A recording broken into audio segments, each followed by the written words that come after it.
Olá! No vídeo de hoje a gente conversa sobre o livro que é conhecido como Guerra e Paz do século XX e que ficou composto de minha melhor leitura de 2021.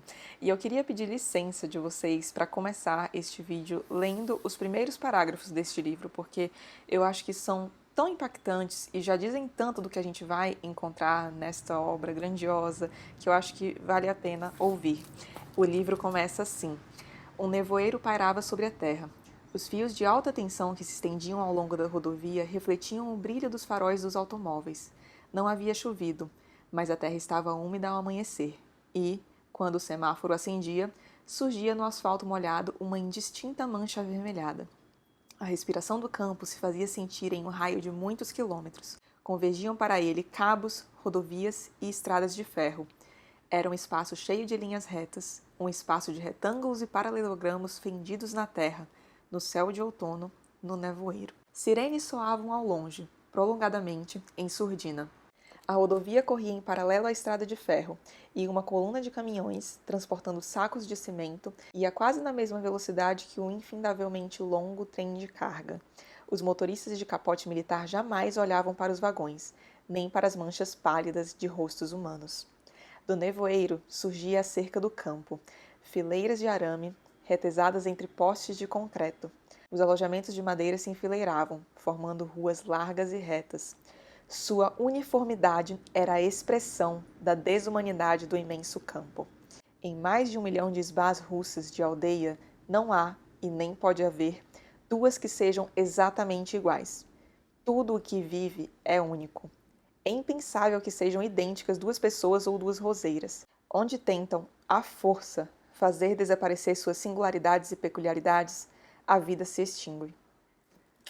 É assim que começa um dos maiores romances do século XX, Vida e Destino, de Vassili Grossman.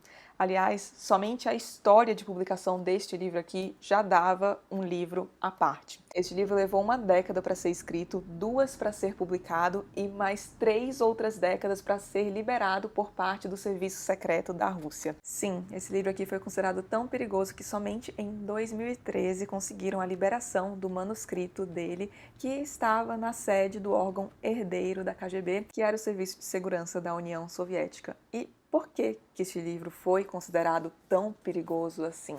Para a gente entender isso melhor, a gente tem que entender um pouquinho da vida do autor desse livro, Vassili Grossman, do contexto no qual esse livro foi escrito e também dos percalços que este livro enfrentou na sua publicação.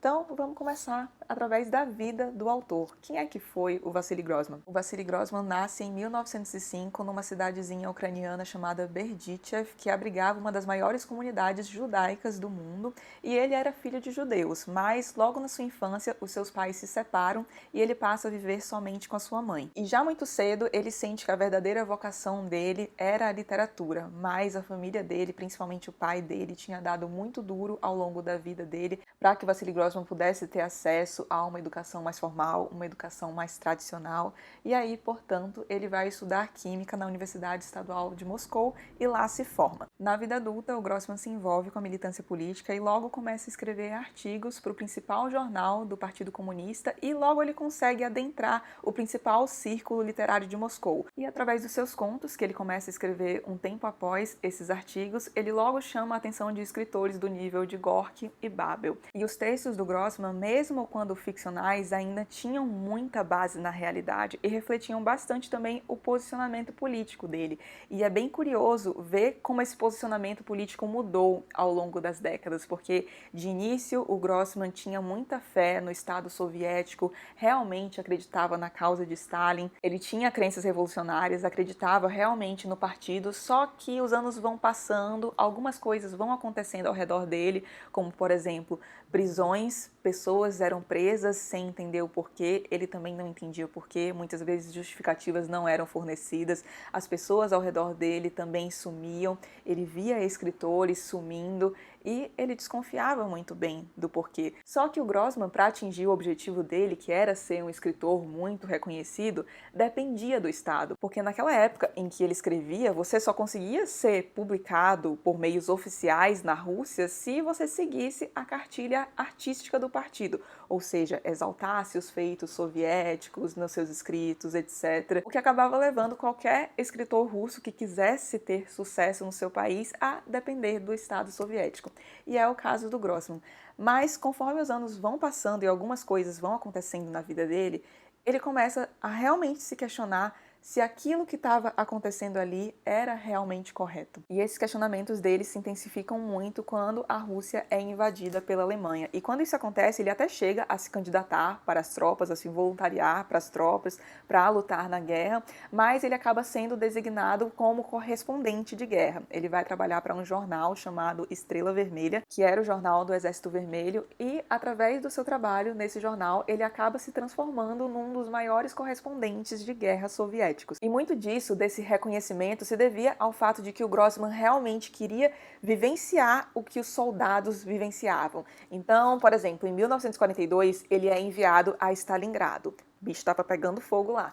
E aí, lá tinha dois cenários, digamos. Tinha o da margem esquerda do Volga e o da margem direita. A margem esquerda era mais segura e a margem direita era onde o negócio estava feio mesmo.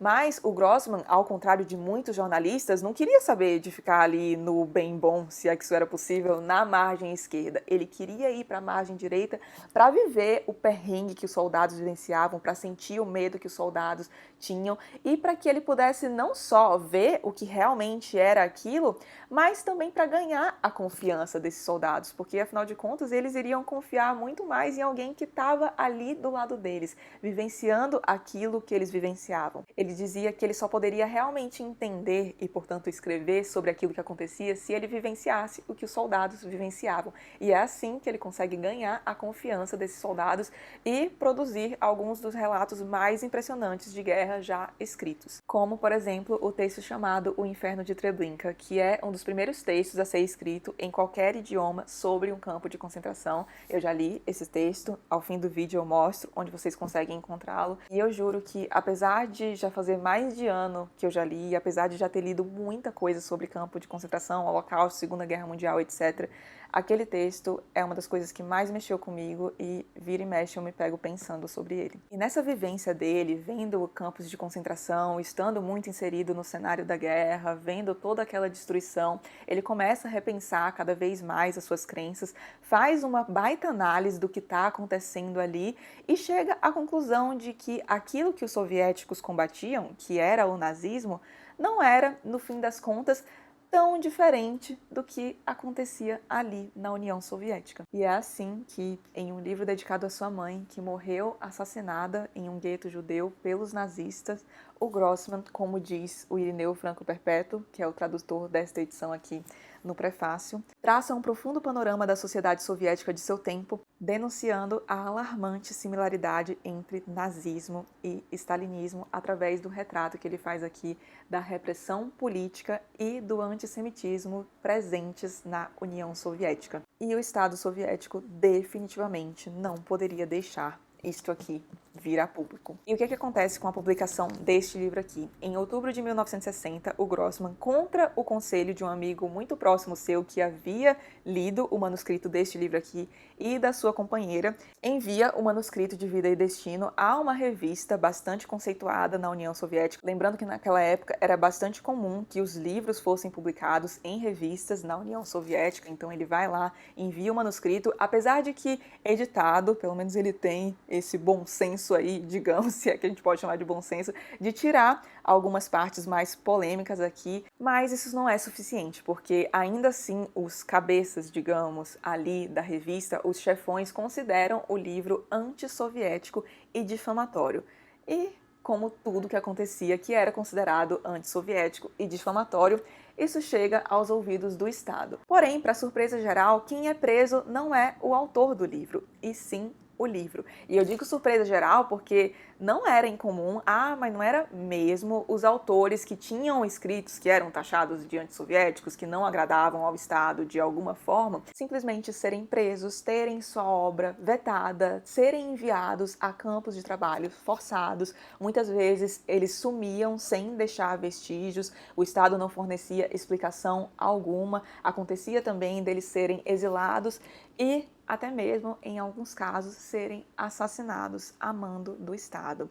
A gente tem aí inúmeras figuras que testemunham esse tipo de história, como, por exemplo, o Mandelstam, o Brodsky, o Babel, o Bulgakov e tantos outros que tiveram a sua liberdade tão tolhida por esse regime. E o que acontece é que em fevereiro de 1961, 3 oficiais da KGB vão até o apartamento do Grossman e confiscam tudo, absolutamente tudo que eles encontram referente a este livro aqui.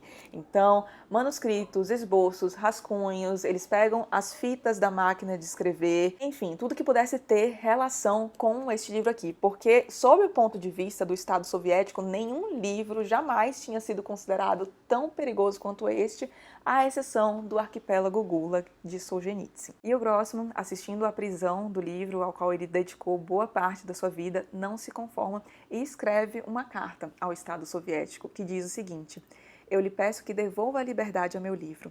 Peço que quem fale a seu respeito e o discuta sejam redatores e não funcionários do Comitê de Segurança do Estado. Não há sentido, não há verdade na minha situação atual de liberdade física se o livro ao qual dediquei minha vida está na prisão, pois não o reneguei e não o renegarei. Passaram-se 12 anos desde que comecei a trabalhar neste livro. Assim como antes, continuo acreditando que escrevi a verdade, que escrevi com amor e compaixão pelas pessoas, com confiança nelas.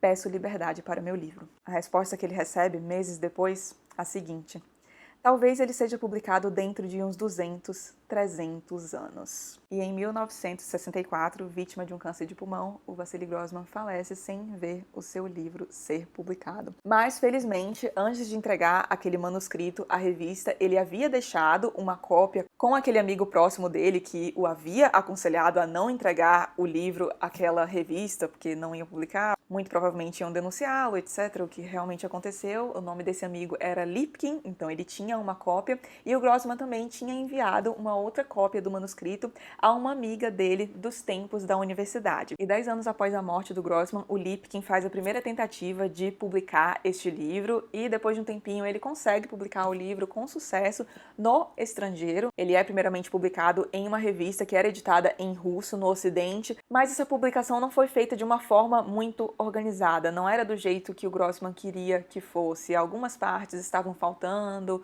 alguns capítulos eram publicados de forma completamente aleatória. A verdade é que essa publicação estava bem aquém do nível deste livro aqui. E aí, em 1980, o livro sai quase completo em russo na Suíça, e em 1983 sai uma tradução francesa e em 84 uma tradução italiana. Mas, para ser publicado na sua terra natal, na Rússia, o livro tem de esperar até 1988, e ainda assim, sem um dos capítulos mais importantes deste livro aqui, que é o capítulo 32 da segunda parte do livro, que é um capítulo que fala do Holocausto e é, sem sombra de dúvida, dos capítulos mais geniais deste livro aqui. Depois entra em cena aquela cópia que estava com a amiga dos tempos de universidade do Grossman, e essa cópia é mais completa, já tem esse capítulo 32, o famoso capítulo 32. Aliás, essa edição que eu estou segurando aqui é justamente baseada nessa cópia que estava com a amiga do Grossman, porque era o manuscrito mais completo de Vida e Destino. Mas, ainda assim, é só em 2013 que a saga deste livro aqui vem realmente se encerrar. Em 2013, membros do Arquivo Estatal Russo de Literatura e Arte tiveram finalmente acesso ao manuscrito arrestado de Grossman, na sede do FSB, o Serviço de Segurança da Rússia, órgão herdeiro do KGB. Com a transferência da documentação, cerca de 10 mil folhas, incluindo rascunhos e esboços, para os arquivos do Ministério da Cultura da Rússia, parecia finalmente estar encerrada a clandestinidade desse que talvez fosse o último preso político da era soviética. Um romance.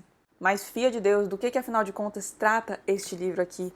Pois bem, eu acho que todo mundo que já leu este livro vai concordar que é muito difícil fazer um resumão dele, porque tem tanta coisa aqui, tantos elementos, tantas tramas, tantos personagens, mas vamos lá, vamos tentar. O foco aqui é a Batalha de Stalingrado, sim, aquela batalha que o Grossman cobriu enquanto correspondente de guerra na Segunda Guerra Mundial, e este confronto, aliás, foi decisivo para a Segunda Guerra Mundial. Foi um confronto entre os exércitos alemão e soviético, com vitória para o exército soviético, e aqui então a gente tem como foco esta batalha e diversos eventos relacionados a ela. E eu, particularmente, achei este foco que ele deu para a batalha genial, porque Através do foco dessa batalha e dos elementos que circundam essa batalha, a gente consegue ver basicamente todos os aspectos da guerra. Porque a gente consegue ver, por exemplo, o exército soviético, então como é que funcionavam as coisas ali, o exército alemão, a gente vê também os campos de concentração, como é que funcionavam esses campos, a gente vê algumas coisas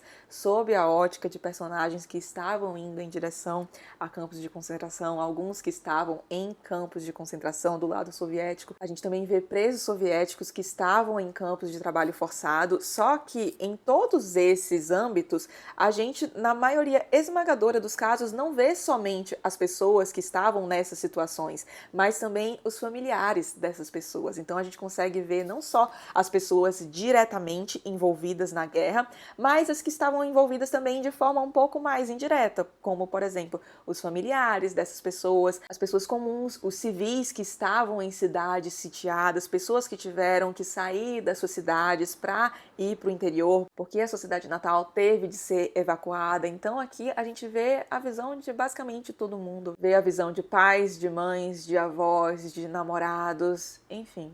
É um panorama muito amplo que nos é apresentado por aqui. E no meio desse panorama todo tem um núcleo aqui que tem mais foco ao longo do livro e não é à toa.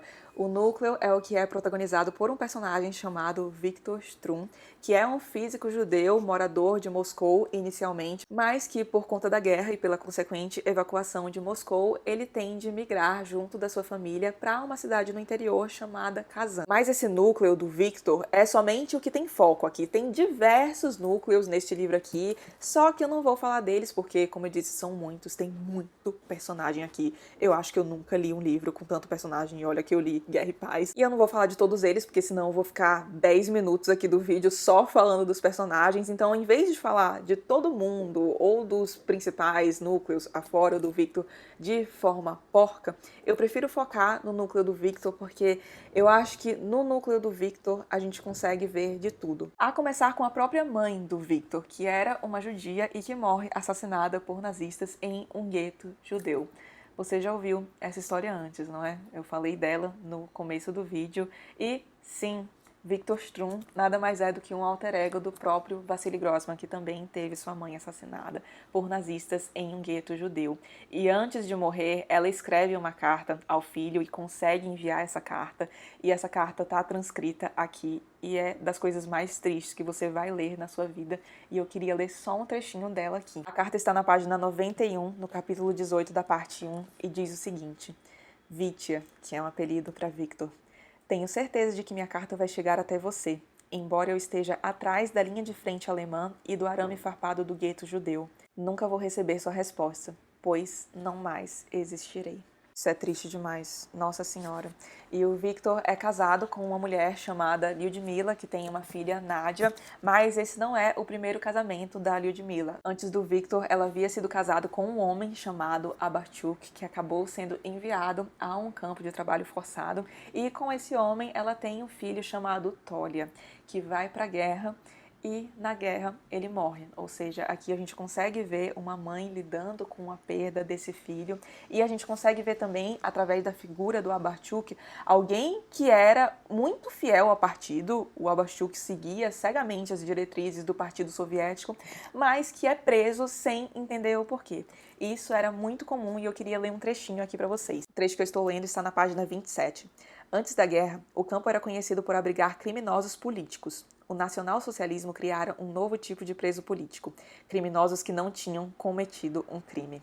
Eram culpados não pelo que haviam feito, mas pelo que poderiam fazer. Muitos prisioneiros estavam ali por terem feito, em conversas com amigos, observações críticas sobre o regime hitlerista, ou anedotas de teor político.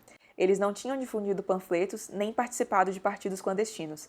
Eram culpados não pelo que haviam feito, mas pelo que poderiam fazer. E aí, nesse ponto também, a gente vê a semelhança entre o nazismo e o stalinismo, porque o mesmo tipo de coisa, esse mesmo tipo de coisa que é descrito aqui, pessoas que foram presas simplesmente por observações críticas sobre o regime, acontece também na União Soviética sob o regime de Stalin, e isso é descrito diversas vezes ao longo deste livro aqui. E tem vários outros personagens circundando o Victor. A gente tem os colegas de laboratório dele, tem os colegas também fora do laboratório, colegas ali da vida comum dele, tem a sua cunhada, tem a sua enteada, mas eu acho que é na figura do próprio Victor que a gente consegue realmente enxergar algo próximo do que era viver naquela situação. Então a gente vê aos olhos dele, por exemplo, como ele se sente vendo diversas pessoas do seu círculo sumirem ou sofrerem algumas acusações que ele sabe não serem verdade. Ele tenta ali, muitas vezes arriscando o próprio pescoço, salvar algumas dessas pessoas. Ele tenta também, de certa forma, fazer resistência em alguns momentos ao partido, mas aquele peso, aquela mão que está ali em cima dele, a mão do Estado, é tão forte que muitas vezes ele se sente sem esperança alguma. Vendo o círculo dele aqui, vendo as coisas sob o olhar dele, a gente consegue ver como era difícil permanecer humano vivendo num regime daquele. Em diversos momentos aqui ele tem que fazer coisas que ele não quer fazer, se submeter a diversas situações às quais ele não quer submeter. Ele se sente obrigado a tomar diversas atitudes que ele repudia e das quais ele vai se arrepender futuramente, mas ele vê que tem que fazer aquilo para salvar a si mesmo e aos seus. Nossa, é um negócio desesperador. É difícil ver como ele sente vontade de falar algumas coisas para algumas pessoas, mas não pode falar aquilo. Tinha uma expressão, aliás, pelo que a gente vê aqui, que era muito comum, que é: isso não é conversa para telefone. Então, por exemplo, você queria ligar para alguém para falar sobre algum aspecto, mas aquela conversa tinha algum teor que podia ser considerado antissoviético, e aí pronto, isso não é conversa para o telefone. Se tivesse qualquer crítica remota ao que estava acontecendo ali, a pessoa já corria risco, porque tudo estava sendo vigiado, os telefones eram grampeados, as pessoas desconfiavam muito uma das outras, sabe? É um negócio pavoroso, e o Grossman consegue passar isso muito bem pra gente, principalmente através do Victor. E além dos personagens fictícios, a gente tem também personagens históricos aqui no livro, como, por exemplo, o Stalin, o Eichmann e o próprio Hitler.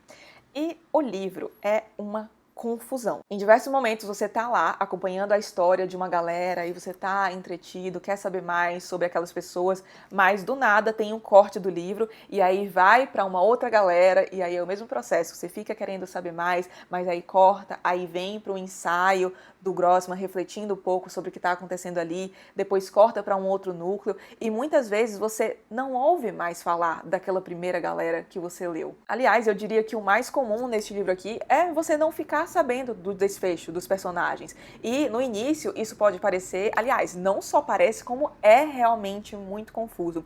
Mas depois, quando você se acostuma e principalmente quando você entende o que o Grossman está fazendo através disso, aí você começa a ver o real valor disso aqui, porque, gente, é isso que é a guerra. Quer dizer, deve ser, né? Felizmente eu nunca participei de uma, mas imagino que seja isso, porque é isso. As pessoas são enviadas para a guerra, muitas vezes você não ouve mais falar delas. Quantos e quantos relatos eu já não li de pessoas que tiveram seus filhos, parentes, etc., enviados para a guerra e aí receberam apenas uma carta comunicando o óbito daquela pessoa, mas não sabe como aquela pessoa morreu, quais foram as circunstâncias. Naquele cenário, as pessoas simplesmente sumiam, vidas eram interrompidas e muitas vezes não eram fornecidas explicações sobre isso.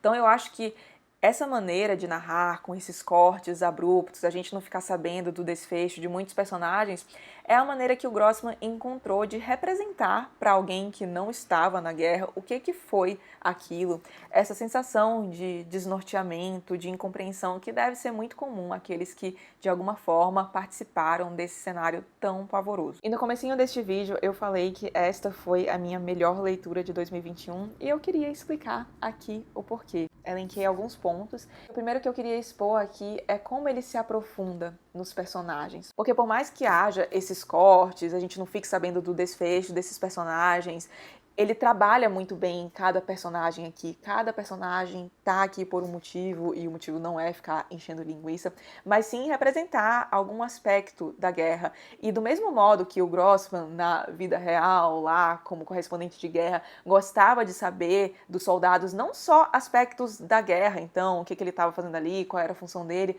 mas saber mais da vida daquele soldado na sua totalidade, então, do que ele gostava, como que era a sua família, quem que fazia parte do seu convívio, etc.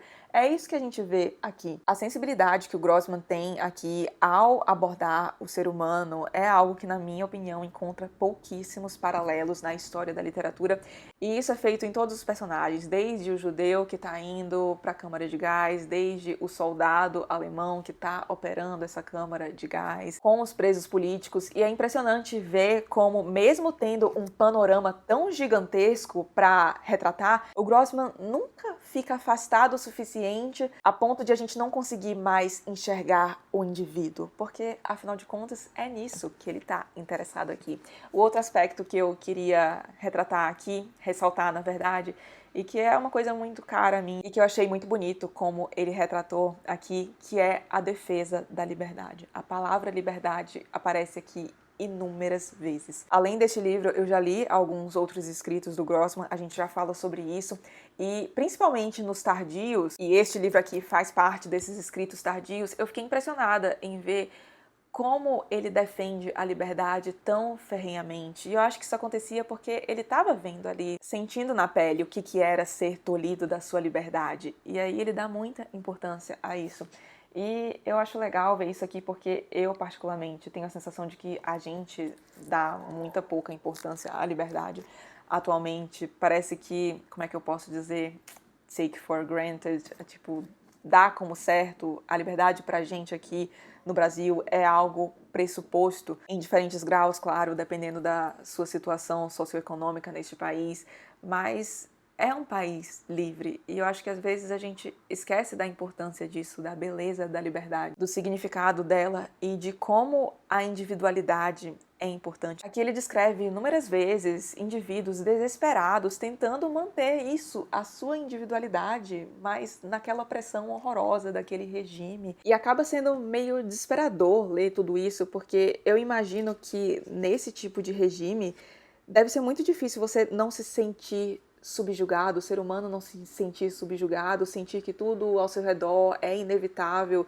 e acabar abrindo mão de qualquer responsabilidade sobre aquilo. Mas eu acho que o Grossman faz um trabalho muito bom em tentar colocar isso aqui pra gente, fazer a gente tentar se colocar nesse tipo de situação para repensar, sabe? O valor da liberdade e o que ela realmente significa, e eu queria ler alguns poucos trechinhos aqui para vocês. Na página 228, ele está falando aqui de diversos movimentos de resistência a esses regimes autoritários.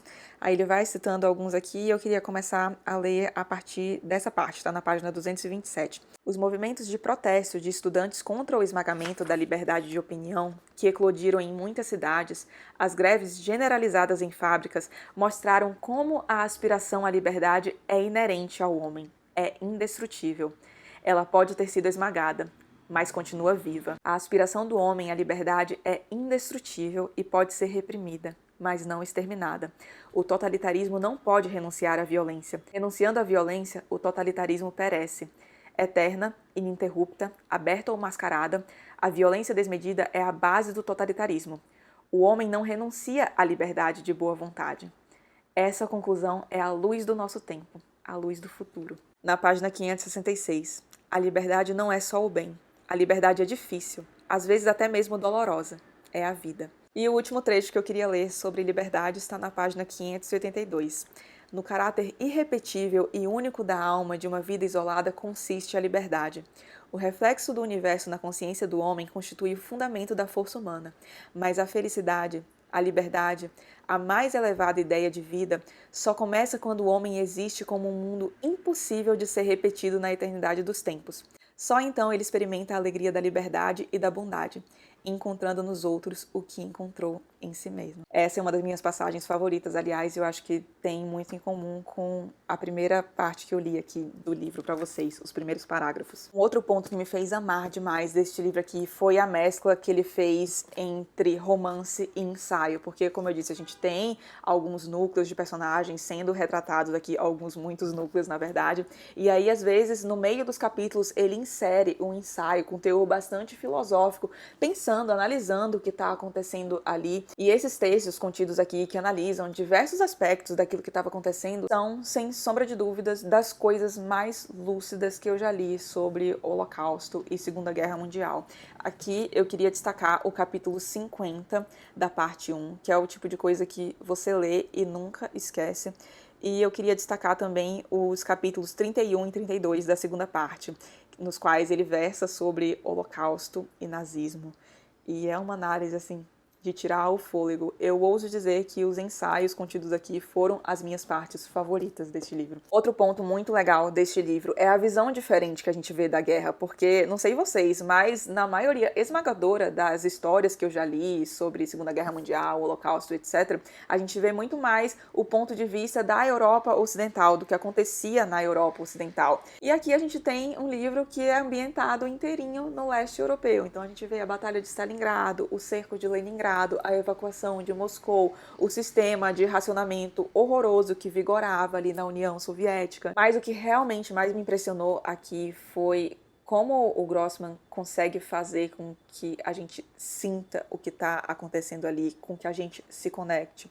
Eu já devo ter dito neste vídeo aqui, mas eu me interesso muito pelo tema Segunda Guerra Mundial, Holocausto, já li muita coisa sobre isso, continuo lendo, porque é uma coisa que me intriga, sabe? Pensar como que aquilo foi possível. Eu fico imaginando, tentando compreender o que era viver naquele regime para que essas barbaridades, ai, dá até um negócio só de falar, mas enfim, essas coisas horrorosas que a gente viu por aí fossem possíveis. E eu acho que o Grossman foi o autor que me deixou mais próxima de entender o que era realmente viver num estado totalitário. Como deve ser difícil de resistir a essa pressão. E aí eu queria ler um trecho aqui que me tocou muito e que fala justamente sobre isso. Ele está na página 701. Aqui diz o seguinte: uma força invisível, contudo, o oprimia. Sentia seu peso hipnótico. Ela o obrigava a pensar de acordo com sua vontade e a escrever conforme ela ditava. Estava dentro dele, fazia seu coração parar, dissolvia-lhe a vontade, imiscuía-se em sua relação com a mulher e a filha, no seu passado, nos pensamentos da juventude. Só quem nunca teve em si uma força dessas pode se espantar de que ela se apodere de alguém. Não é muito forte isso? Nossa, tem umas partes aqui que você fica envolvida de um jeito. Nossa, tem um momento, lembrei agora, no qual um personagem recebe uma ligação de Stalin, mas é num momento muito tenso e eu juro pra vocês, mas foi praticamente como se o telefone estivesse tocando aqui do meu lado. Eu levei um susto no meio da leitura. Sobre a dificuldade de compreender o que era aquilo sem ter vivenciado aquilo, ele também tem um trecho muito legal na página 56, que diz: no ponto decisivo da batalha, acontece, às vezes, uma mudança estupenda, quando um soldado que avança e aparentemente alcançou seu objetivo olha ao redor, desnorteado, e deixa de avistar aqueles com os quais havia começado o avanço na direção de seu alvo, e o oponente, que lhe parecer o tempo todo isolado, fraco, estúpido, torna-se subitamente numeroso e, por isso mesmo, imbatível. Nesse momento crítico, que é muito claro para quem o está vivenciando, e misterioso e obscuro para quem tenta prevê-lo e compreendê-lo de fora, ocorre uma mudança espiritual na percepção. Um nós, audaz e inteligente, se transforma em um eu, acanhado e frágil, e o desafortunado oponente, que era visto como um objeto isolado de caça, se converte em um horrendo, terrível e coeso eles. E antes de finalizar este vídeo enorme, meu senhor, espero que vocês estejam bem alimentados por aí, mas então antes de acabar, eu queria ler alguns trechinhos sobre alguns temas específicos, porque, gente, por mais que eu tente, não tem como passar a grandeza deste livro aqui pra vocês. Eu acho que a melhor pessoa pra convencer vocês a lerem este livro é o próprio Grossman. Então eu queria começar lendo alguns trechos sobre o fascismo. Na página 104. O fascismo rejeitou o conceito de individualidade. O conceito de homem e opera com enormes conjuntos. O fascismo e o ser humano não têm como coexistir. Na página 208, muito a ver com o trecho que eu acabei de comentar, tem o seguinte: pois o maior inimigo do fascismo é o ser humano. E por fim, sobre o fascismo, na página 561. Sabia vagamente que, sob o fascismo, o homem que quer continuar sendo humano se defronta com uma escolha mais fácil do que conservar a vida: a morte. Ai, muito forte, né? Sobre a anulação da individualidade sob o stalinismo. Na página 112, ele diz: é um personagem refletindo sobre algumas coisas importantes para ele, e tem o seguinte: ele devia renunciar sem hesitações a seus costumes ou aos livros preferidos, se estes entrassem em conflito com os interesses do partido. Na página 196, a gente tem a fala de um personagem que foi preso em um campo de trabalho forçado, que era apoiador do partido, não entende por que ele está ali, e esse é um dos trechos que mais me deixou, assim, que mais me pegou, porque eu acho isso muito forte. É o seguinte: sabe o que eu pensei? Não tenho inveja de quem está livre. Tenho inveja dos que estão nos campos de concentração alemães. Olha que forte isso. Você se senta e sabe que aquele que está batendo em você é um fascista. Nosso destino é mais terrível, mais difícil. São os nossos e os nossos. Ele está dizendo aqui que ele foi preso e está sendo maltratado por aqueles que ele imaginava que era um deles. Não é terrível isso? Meu Deus do céu. E o último trecho sobre o stalinismo que eu queria deixar aqui é um que está inserido em meio à conversa de alguns personagens sobre as coisas horrorosas que aconteciam nos campos de concentração, etc., nos campos de trabalho forçado. O pessoal ali discutindo sobre pessoas próximas que haviam sumido e haviam ido para campos de trabalho forçado, etc. E aí tem uma personagem que questiona o seguinte: eu queria entender, será que Stalin sabe desse horror? E aí vem uma outra personagem respondê-la: ai meu Deus, será que você não entende? Foi Stalin quem mandou matar. E aí um outro personagem fala para essa personagem: fulana, não vou falar quem é porque vai que alguém considera spoiler, chega. E ele diz isso não porque ele discorde daquilo que a personagem está falando. Pelo contrário, ele sabe que aquilo que ela diz é verdade. Só que ele também sabe que aquilo de jeito nenhum poderia ser dito em voz alta daquele jeito. O próximo trecho que eu queria deixar aqui é de uma personagem que está indo para um campo de concentração. Ela está dentro de um trem e olha o que ela pensa. Agora tinha a impressão de haver compreendido a diferença entre viver e sobreviver. A vida havia acabado, cessado, mas a existência se prolongava, continuava. E para finalizar a leitura dos trechos aqui, eu queria deixar o meu trecho favorito aqui. Entendia com toda a sua alma o sentido da vida que coubera a ela e aos seus, e que, embora nenhum deles pudesse dizer o que os aguardava, e embora soubessem que em tempos terríveis o homem não foge à sua própria felicidade, que apenas o destino tem o direito de recompensar e castigar, alçar a glória, mergulhar na miséria e reduzir o homem ao pó no campo de prisioneiros, nem o destino no mundo, nem o fado da história, nem o fado da ira do Estado, nem a glória, nem a infâmia da batalha modificam aqueles que se chamam de seres humanos. Ai, que livro. Sério, por favor, leiam isso aqui. E agora eu queria dar algumas dicas, 2 dicas, na verdade, para quem pretende ler isso aqui. Primeira coisa, leia continuamente. Tem muitos personagens aqui, então eu acho que não é o tipo de livro que é legal você se afastar, sabe? Então, sei lá, se você estiver conciliando este livro aqui com os outros 5, se eu fosse você, eu faria questão de ler este aqui todo dia, ou pelo menos dia sim, dia não, porque eu acho que realmente atrapalha um pouco ficar longe dessa história. Fora que eu acho que esse é o tipo de livro que exige imersão, sabe? Exige que você esteja 100% ali. Então eu acho bom se preparar para se dedicar bastante a essa leitura. E a segunda dica é: usem sem dó nem piedade a lista de personagens que tem aqui no fim do livro. Não sei se vocês vão conseguir ver. Tem 1000 flags aqui, mas somente uma, eu acho que não dá pra ver porque tá bem fininho, acho que dá, né? Tá bem aqui. Somente uma tá aqui na vertical, e é essa flag que marca a página onde tem a lista de personagens e uma descrição breve de cada um deles. E nossa senhora, como eu usei esse troço aqui e voltava, porque tem esses cortes, né? Então às vezes você tá ouvindo falar de um personagem no início do livro, aí dali a 200 páginas ele aparece de novo, sendo que é aquele negócio, né? Personagem com nome russo, nomes enormes, às vezes ele aparece com o apelido dele, aí você fica, meu Deus do céu, quem que é essa pessoa mesmo? Aí você faz o quê? vai lá na listinha, no fim do livro de personagens, olha, é fulano. E aí volta tudo à sua memória, sabe? Maravilhoso. Recomendo muito utilizar isso aqui.